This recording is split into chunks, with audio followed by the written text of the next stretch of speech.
Man, that thing barks. Welcome back to Drilla's Garage.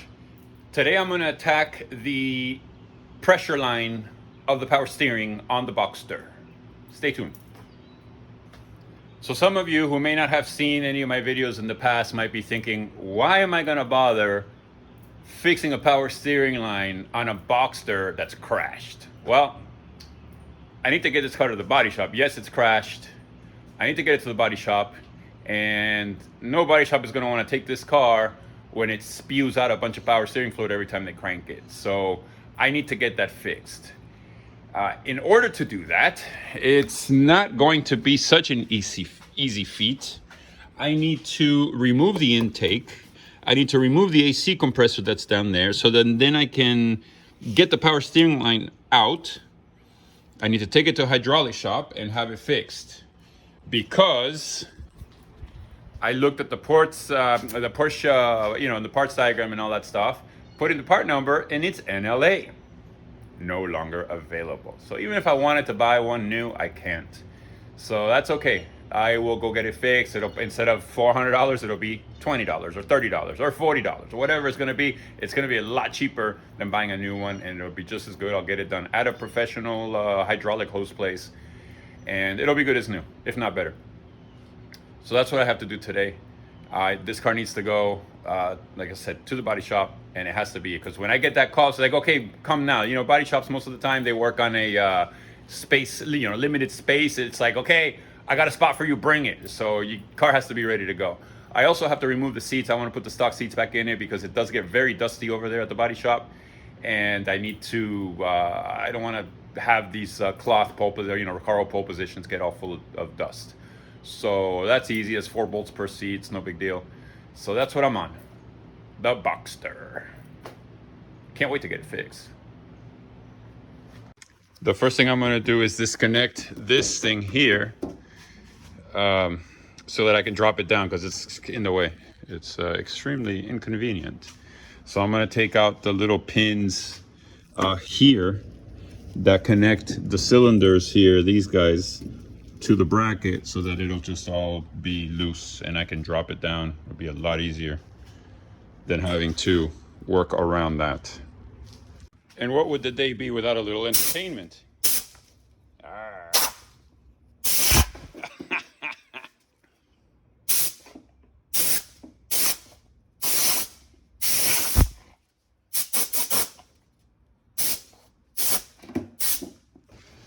I got the intake plenum loose. It's kind of involved to get it completely off. You got the fuel rail down there. You got a bunch of lines and stuff all intertwined, but I can get it off enough that I can get to that rear bolt down there. That's the one I need to get to. And then I should be able to get the compressor up and out of the way. I need to take the belt off of here so I can get the tension off of the AC compressor and also the power. I mean, the power steering pump doesn't really matter, but I got to get the belt off of here to get that compressor free. And that was easy enough. Now I got one more bolt here. I already took the one off of here, and I took the one off the back. So once I get that bolt right there off, I should be able, yeah, see, it's already a little bit loose. I should be able to just lift up the compressor. And then this is the guy I got to get to here. I'll get it with the flashlight once I move the compressor. It's really, I don't know how the Germans decided that was the best way. See, this is the line right here. But it is what it is. Compressor's off next. I had to end up taking the reservoir off for the power steering fluid, because otherwise I could not get that bolt off, and the reality is I wouldn't even be able to get the compressor out without having done that. So now that the compressor's out of the way, I need to go to the inside of the car, loosen the nut for the line, for the power steering line, and then hopefully just be able to fish it out. I think there's 2 brackets in there that I have to loosen also, but I need to do that from inside the car. So you can see there, that's the line right there with the little yellow mark on it. And for some reason, it's routed behind and under the AC compressor, which is this one right here.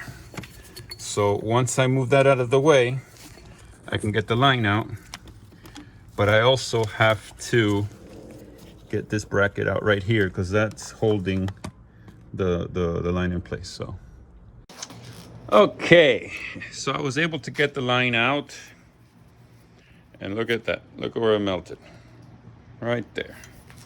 So I will take that guy to the hydraulic shop tomorrow. I then have to just kind of make sure there's nothing loose down in there because those intake ports are very vulnerable right now. I know I have a bracket that's down there somewhere. I need to fish it out. Not that I'm really worried about, but I still need to locate it and, you know, fish it out. It's attached to a hose or something, so I know it didn't fall. I just have to grab it. Yeah, I had to move the alternator. As you can see, I had to remove the power steering reservoir. Over here, I had to remove this little bracket here that goes over there. And yeah, no, it's just disassembly, disassembly, disassembly. So I will check on this right now. And that's really about all I can do for now with this car. Yeah. I'll go tomorrow to the hydraulic place, get that stuff done, that hose made. It'll probably take them 20 minutes, not even 20 minutes, 10 minutes. They'll charge me a few dollars, and then I'll come back and do the reversal. I'll put it back together, and at least the car will be ready to go. That way, when I do get the call from the body shop, I can just, I can drive it there actually. I mean, I don't need to load it on the trailer. The car runs and drives. So, but I do have to have it ready to go. I'll swap the seats out. I'm not going to bore you guys with that. It's just 4 bolts, old seats out, new seats in. Actually, the other way around. New seats out, old seats in. And that's it. Have it ready to go. So I'll be back with the new hose soon. I am back with the Boxster. Been a couple of days since the last video I did when I removed the power steering hose. So I got a new one made, and let me show you guys what they did.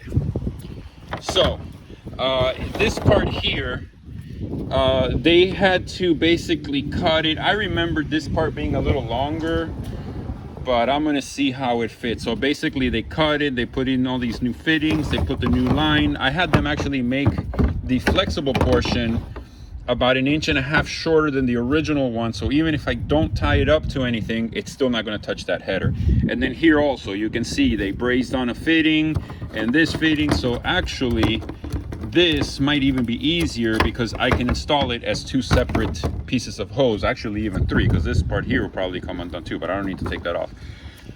This might make it easier to get the one in on the engine side that goes to the pump. And then I'll just hook up this piece here, and this part goes underneath the car like that, and hopefully that should do it. So let's get busy. Let me tell you, everything I read about doing this particular job with that particular power steering hose, everybody said it is not a fun job. And you know what? They were absolutely right. This compressor's a pain. It's kind of heavy, but I think I got it. I already got the line ran back underneath there. Then I have to come to this side here, hook up that little bracket that you see dangling there. Let's see, this little guy right here. I got to hook that up. Then I got to put this little guy back on and start bolting everything together. First thing I got to bolt in is the compressor. Then I got to get the intake. That intake is going to be fun. I can already see it, but hey, got to do it. All right, well, it's not that easy, but it's done. So you can see I got the nut over here in. I got to run behind the compressor. I already got the compressor bolted down. I got that little bracket over there buttoned up. I got the belt run. So now I need to jack the car up and finish over there. And then I got to work on the top. I got to get that intake in. I got to get the reservoir in and all that stuff and get all that done. And then I can crank it. This actually turned out pretty well. You can see the line up there. Let me see. Here, this one here with that new fitting. It comes down like that. It clears the header by a good, I don't know, 4 inches maybe. So that's perfect. and then it attaches to where it's supposed to. The only thing is that here, right here, before, that hard line went up and over this little clip here. So now I don't have that, but that's okay. It's still held down pretty strong. It's got a clip right here, and then I'll just tighten that, and then that should be good as new. I like that. There's plenty of clearance there. There's no chance of that hose rubbing against the header. Now comes the fun part. You see those bolts, those holes down there, all the way down there? You're like, how am I ever going to get my hand down there to put those bolts? Well, for that I have a very simple solution. You take a magnet, has to be a strong one, and you put the bolt on it. So you basically slide the bolt down, you turn it to give it a couple, let it catch a couple of threads, and then you pull the magnet off, and then you stick your 13 millimeter socket down there and give it a snug. See how simple that is? Very simple, but very effective tool. All right, man, that was a little bit tough, but I got the intake on. It's all nice and secure. I got the reservoir on. That gave me a little bit of a headache. I should have put that on before I put the intake on because it was kind of hard. This thing, you can't really see it, but it's very awkwardly shaped and it's kind of bulky, and it was hard to get in there with the intake plenum already in position.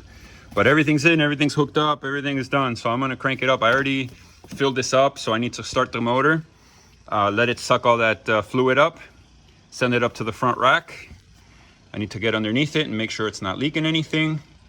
So let's crank it, let's see what happens. All right, let's see. Ignition on. Cross your fingers. Let's see what the oil level is. It's fine. Okay. Woohoo! Man, that thing barks. All right, well, up here so far so good. No leaks. All right, let's look underneath. Also looks okay. I'm getting a little bit of smoke coming up from the header just from residual fluid, but the power steering line seems to be nice and dry. I got a connection here, one up there, and the one over there on the actual pump. And it all seems to be holding well. So that's a good thing. All right. Woo, listen to that exhaust. That sounds so nice. All right, I'm gonna put the car down. I'm gonna turn the wheel side to side, get the fluid pumping so I can top off the reservoir and call this a day. Yeah, I don't know if you can see that, but there's a little bit of smoke coming up. Again, that's just residual, fluid that was on the headers and whatnot. So I just gotta let it burn off. But got everything went together well.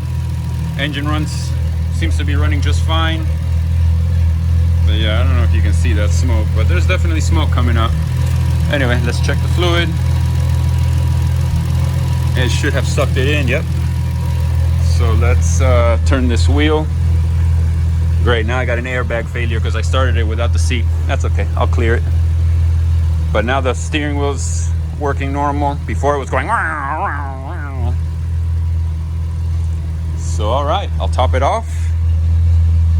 And I can put this wheel back on it and get this car off the lift. I actually need the lift for the brown car. So I can get this moving. And best of all, no leftover screws. Woohoo! That's always such a good thing. Such a good feeling when you don't have leftover screws. So that's gonna wrap it up for this video on the Boxster. I was able to get it running. As you guys saw, I have not finished putting it together. I will do this another day. I don't take it to the body shop till probably end of next week or so. I'll finish putting it all together. I wanted to put this on in case it rained because it's looking kind of nasty out. And I'll bolt the seat in. I got to put this thing in. I got to put the panel back here on. And that's about it. I already changed the wheels. I put the stock wheels on it. That way, when I take it to the body shop, it'll just be, you know, stock. So that's it. I'm all done for now. I will, like I said, next week put all that stuff together before I take it to the body shop, and then from there it's out of my hands. I'll see what happens. I'll see what the body shop says. I'll see what insurance says, and go from there. But man, I was looking at this. I was like, oh my gosh, because it's been on the lift basically ever since I was looking at that, and I was like, oh man, my poor little Boxster. Anyway, thanks for watching. Please subscribe. Please like. Send me any comments, anything you want to know, any questions, any comments. And like always, thanks for watching.